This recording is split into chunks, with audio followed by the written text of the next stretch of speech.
ഒന്നു തന്നെ ഞങ്ങൾക്കു തമ്പുരാൻ.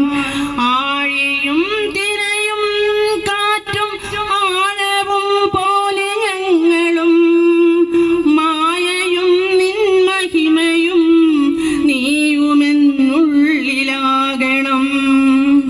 നീയല്ലോ സൃഷ്ടിയും ശ്രേഷ്ഠാവായതും സൃഷ്ടിജാലവും.